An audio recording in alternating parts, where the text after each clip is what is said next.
ನಮಸ್ಕಾರ, ನಾನು ನಿಮ್ಮ ಶ್ವೇತಾ. ಇವತ್ತು ದಿನ 30, ಕೊನೆಯ ದಿನ, day 30. Today is the final day for this mental health series. ಇವತ್ತಿನ ಟಿಪ್ ಏನು ಅಂದ್ರೆ, everybody knows sleep is very important. 6 to 8 hours sleep ಪ್ರತಿಯೊಬ್ರು ಮಲಗಲೇಬೇಕು. ಹೇಳ್ತಾರೆ, ಇಲ್ಲ ಮೇಡಮ್ ನಾನು 3 ಅವರ್ ನಿದ್ದೆ ಸಾಕು, ಇಲ್ಲ ಮೇಡಮ್ 4 ಅವರ್ ನಿದ್ದೆ ಸಾಕು. ಮೇ ಬಿ ನೀವಿರೋ ಏಜ್ಗೆ, ಮೇ ಬಿ 15-16 ಏಜ್ ಅಲ್ಲಿ ಇದ್ರೆ ನಿಮ್ಗೆ ಏನು ಗೊತ್ತಾಗಲ್ಲ. 30 years ಕ್ರಾಸ್ ಆದ್ಮೇಲೆ ನಿಮ್ಗೆ ಬಾಡಿಲಿ ಚೇಂಜಸ್ ಕಾಣಿಸುತ್ತೆ.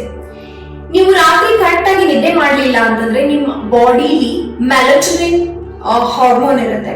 ಸೊ ಅದು ಕರೆಕ್ಟ್ ಆಗಿ ರಿಲೀಸ್ ಆಗ್ಲಿಲ್ಲ ಅಂದ್ರೆ ನಿಮ್ ಬಾಡಿಲಿ ಇಶ್ಯೂಸ್ ಸ್ಟಾರ್ಟ್ ಆಗುತ್ತೆ. ಸೊ ನಿಮಗೆ ಚೆನ್ನಾಗಿ ನಿದ್ದೆ ಆದ್ರೆ ನಿಮ್ ಬ್ರೈನ್ ಕೂಡ ಚೆನ್ನಾಗಿ ಕೆಲಸ ಮಾಡುತ್ತೆ. ಸೊ ಅದಕ್ಕೆ compulsory every days maintain 6 to 8 hours of sleep schedule. ಇದನ್ನ ಟ್ರೈ ಮಾಡಿಬಿಟ್ಟು ನೀವು ಏನ್ ಅನ್ನಿಸ್ತು ಅಂತ ಕಮೆಂಟ್ ಸೆಕ್ಷನ್ ಹೇಳಿ. ನಮಸ್ಕಾರ.